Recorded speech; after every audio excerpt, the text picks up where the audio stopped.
Hey everyone, how's it going? This is JP Miller with Career Inclusive. I'm glad you're here with me today. Well, what are we talking about? We're talking about creating your own work experience. So, how you can create your own work experience. If you're a fresher, you've been a career changer, I'm sure you've seen this on your job descriptions, entry level job, maybe like junior front end web developer, 3 to 5 years of experience required. All right. And it's like, how can I have that when I'm new and this is an entry level job? This is for like someone brand new. It's such a prolific problem that there are memes about this. And probably my favorite meme is the row of children's like school children at the firehouse, and they're all dressed like firefighters. And the caption is something like, when the job requires 7 years of experience, right? You've got to start young. So how do we get over this? The work experience catch 22. What do we do? How can we get over it? Well, this is what you can do. I'm gonna tell you my story as a primer. So, in 2014, I enrolled in Udacity's front end nano degree, and I was in their first cohort. Right, graduated in May of 2015. Ready for work.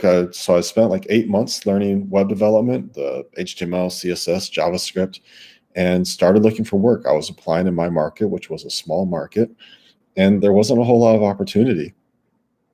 And I had a really hard time just getting even like a rejection letter. I would have been glad for that. And I started thinking, well, maybe I could just freelance, find something of my own. I got on Upwork and made a profile there and talked to a lot of people, but was never able to close a deal there. And everyone I knew, I would just ask them, hey, do you want to co-freelance together? Do you want to like maybe do something? And most people, when I asked that, would just like radio silence, never hear from them again. And justifiably so. It's not easy. It's not easy to do your own thing. But there was one guy who took me up on it. We met him when I was doing some stand-up comedy, and part of his whole set was about web development and working for clients. And we met at another occasion just randomly, and I said, hey, you do web development, right? Like, you want to maybe do something? We traded phone numbers, and he connected me with a guy who uh, gave me the experience of working in a place while I learned. So I studied the basic foundations of web development, totally unpaid. I wasn't doing any work for him. I was just there hanging out with his crew and learning HTML and CSS and JavaScript. And that was an awesome experience as well. Those experiences empowered me to say, hey, I could freelance. And so me and this guy, we started a digital agency together, a digital marketing and web development program. And we printed up business cards, and I just started talking to everyone I knew in the area. Hey, I do web development. This is what I do, and I could build you websites. I can do. It's just started as I can do websites. It was only after I met this a baker who owned a small business, and she needed a new website. Provided her a new website. She loved the work so much that we did, and she said, "Hey, can you help me with my Facebook?" Well, sure, I can do that. When you're starting, you can do anything. And we got it quickly into digital marketing thanks to that first client. Really got us on our way. And soon the clientele just started creating. But when I was in that slow peak, at one point, the guy who was allowing me to come and hang out with his crew, at one point I asked him, hey, could I get a job? And the answer was like, no, not right now. And I'll talk about that in a bit. But what I want to start at, like this first part of the story, is that you can create your own experience. So I would say, and not just me, but do this when you're studying. If it's a university or if it's a boot camp, you're studying a new skill, whether you're a fresher or a career changer, count the time that you are studying hard skills as work experience time. Right. So when I graduated from Udacity's nano degree, I counted myself as having 8 months of experience. Yes, it's true that I wasn't necessarily work experience where I was working with a team of engineers and developers, but that's experience of building projects, of building a portfolio. The other thing that I would hear in the early aughts when I was just like interested in learning how do you even build a website? How do you do these things? I would often hear employers would be saying, well, when people talk to me, they always are asking me, how can I work for you? How can I get a job with you? And my answer is always the same. This is his story here, is that you build a portfolio. Build a portfolio. Show me what you can do. And when you first hear that, that might be a little foreign. Like, what is that exactly? What is it to build a portfolio? And I'll tell you exactly what it is. Building a portfolio is creating a suite of projects that showcase your abilities, your technical abilities. Okay, so if you're looking for work, you're trying to get in your first job, and you're hitting this catch-22. And by the way, some of these catch-22s can be absolutely hilarious. When React was a fairly new technology, I mean, it still kind of is. It's becoming more mature now, but this was a few years ago. My friends and I, we found a job description that was asking for 7 years of React experience, which was absolutely impossible. And you'll see this. So some of these requirements you should take with a grain of salt. And we're going to talk more about that. But to get back on my train of thought, build a suite of projects. So if you're going to be a data analyst, you want to show that you can work with SQL. You want to show that you can work with Tableau and Excel and maybe R, whatever technologies you're looking at that you see a lot in job descriptions. And this is a good way to, if you don't know what to study, you don't know what you should present to employers, look at a whole bunch of job descriptions for jobs that you're interested in, or the title of jobs. It doesn't necessarily need to be in the industry that you're interested in. You're just looking for, like, to go with this data analysis example. You look at all the data analysis jobs that you can find and look at those core technologies that they're requiring. Look for those skills and those technologies that come up again and again and again. Okay, those are your core technologies that you need to learn. So right now you get a lot of Python and some of the Python libraries, maybe like PyCharm or Matplotlib. You'll see some pandas, NumPy. Those are very common. You also see Excel, SQL, and different variations on SQL. That might be Mongo, that could be Postgre. Okay, so maybe it's just a MySQL. Whatever role you're interested in your market, study those technologies and then build a portfolio to prove your abilities. And so that might mean you have things on a drive. You create your own website. And maybe you're a data analysis or you're a data scientist, your expertise isn't in building a website. Then in that case, you can use like a Squarespace or any of the other services like that allow you to very quickly build up a website, so you can just showcase your portfolio. If you're a web developer and you're applying to JavaScript roles, then it would be better for you to buy a domain and create a JavaScript website. If you want to be a React developer, a React designer, you should buy a domain and then build a React website, right? If you want to be an Angular developer or Vue.js, same rule applies. If you're trying to be like a React developer or a JavaScript front-end developer or full-stack developer, but you're building a WordPress site or a Squarespace site, that's not really congruent. And that could hurt your engagement. So you want to have a portfolio, a suite, a website that's live, that shows what you can do.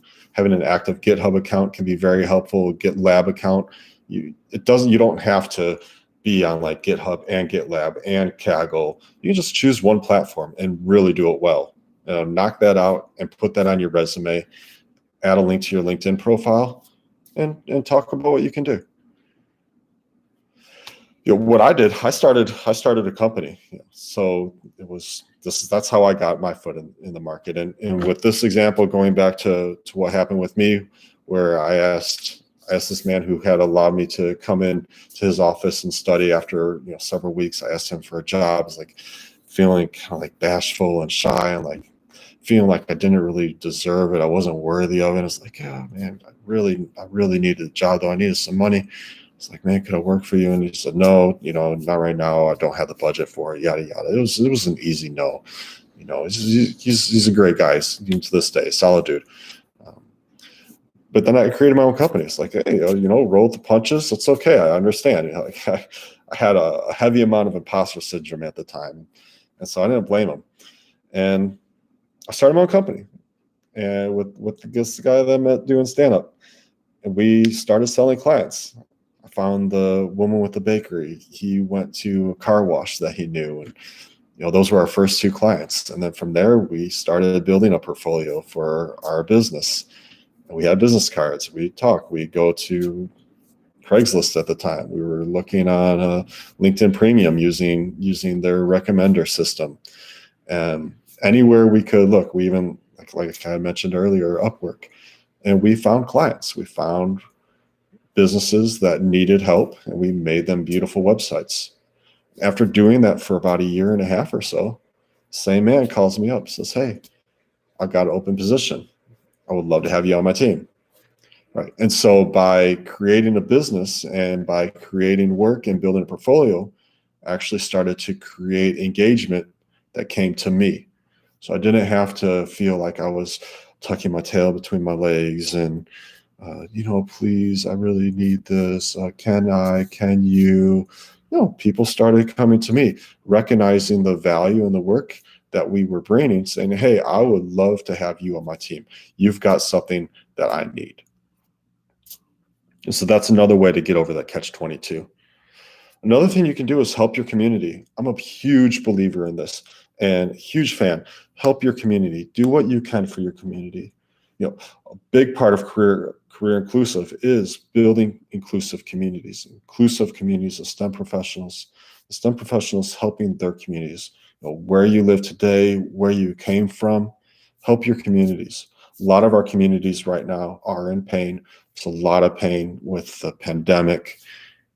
Friends of friends are losing family members. Maybe you have, in your own personal life, your own family has experienced loss. There's a lot of pain right now. We can use our tools, we can use our skills, we can use our abilities to help our communities. Find a way that you can give back. What is a problem in your community? What's something that's bothersome to you that you could fix? Or what's something that's bothersome to the average citizen in your community? What's holding them back? What's something that you could create? Maybe it's a job platform site. I know there's tons of sites like Indeed and Glassdoor and LinkedIn. There's tons of job sites, but maybe this speaks to a niche, right? Maybe it speaks to a community niche. Maybe it's local oriented. Maybe it's some kind of an online board that helps to meet a need. There are a lot of very large corporations that are meeting needs, but maybe they're missing niche markets. Maybe there's a niche that you can find a way to help your community, and use your skills for good and create something better while also creating experience for yourself to help you get that job that you really want. Another thing to do, and talk about this all the time, is to network. Get over catch-22 by networking. A lot of it isn't as much as what you know, because if you've got a growth mindset and you've got an abundance mindset, then you will create the ability to learn anything. And so at that point, largely it becomes what you know and who you know. I just said what you know in words, right? So largely it becomes who you know. And it doesn't have to be that you've known these people since you were a child, or that your parents or your guardians know these people. It can just be that you met them on LinkedIn, or maybe pre-COVID, you met them at a meetup. Nowadays, maybe you met them on a Zoom call. Find community gatherings that are happening probably digitally at this point in time, but in a way that is safe and responsible. And get to know people, make connections. And the way to do that is to be interested in people. People are interested in those who are interested in them, right? Everyone loves to talk about themselves. We all love to talk about ourselves. So ask about people that you meet. What do they do? How do they get into that? That's really neat. What's this project that you're working on now? What is it that you've been, what interests you? You can do this in a genuine way that builds rapport, And as you show interest in others, they will reciprocate, ask you questions about what you do. And that's when you have your elevator pitch prepared. You know exactly what you're going to say. And you have like a 30-second, a 60-second, and a 3-minute version of that pitch. You can deploy that at any time in the right setting to help you say, you know, this is what I do, and this is what I do for companies. This is what I can do. Remember, companies are looking for people who can solve problems for them, right? So if you can solve a problem for a company, you can solve a problem, you can ease pain, and you can demonstrate that, or you can prove that, like via your portfolio or via strong sales skills or marketing skills, a way that you need to be able to promote yourself. Say, hey, I can do this for you. I identify this thing that's holding you back. I can help you overcome this obstacle. Yeah. If you can solve pains for me, I'd hire you. You know, if you can show that you can help make someone money, then if I pay you $100 and you can make me $1,000, that's a no-brainer, right? Just as an example. You know, so you got to put yourself out there. You got to be on your journey. You know, the worst thing you can do, you see this catch-22, you're looking at job descriptions for junior level roles, and they're all saying experience required 3 to 5 years. Well, the first thing you should do is you should ignore that. So whenever you're looking at job descriptions, always ignore years of experience required. Going back to my React example, anyone applying to that job at that point in time, and I think still today, I don't believe React is 7 years old at this point, right? It's getting close, but not quite. I think it's 6 years at this point, I think. Right?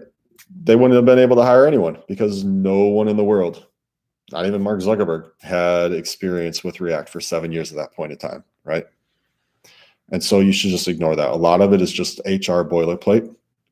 A lot of that is just miscommunication between HR and the CTO. And this happens all the time. Or just HR doing what HR is used to doing. And this doesn't necessarily apply to you. Look, STEM professionals, the market is desperate for people who can do and do the work. Right? You look at any graphic, demographic in just about any market, and we are, as a nation in America, we're millions of STEM professionals short in any given state. There are millions of STEM professionals short, at the very least hundreds of thousands in any given county. With a major metropolitan area, you're at least thousands of STEM professionals short of what the economy is demanding right now. If you're a STEM professional, you have skills that the economy needs right now, and they'll pay a premium price for that, right? Something like the average person in America makes something like $45,000 a year, and the average STEM employee, the average STEM professional makes like $85,000 a year. So these are in-demand skills that are desperately needed and paid at for a premium. So yeah, your first job, maybe you won't be making 85, but if you can demonstrate that you can, and you can show that to the employer beyond a shadow of a doubt, it's not impossible for you to talk yourself into a high 5-level or 6-figure job. So that's going to do it for me. Get out there, create your experience, build your portfolios, network, and get that job that you want. Get that job that you desire. Hey, I've been JP Miller with Career Inclusive. If you found this valuable, come check me out at careerinclusive.com. Set up a meeting. Let's talk. I want to hear about your situation. If you want to make a donation to us to help us keep this going, continue providing you value, we are in day 3 of 60 days of value. I've got tons more content for you. It's going to be coming out. Hit us up on our Patreon. I'd appreciate it. Thank you very much. Have a great night.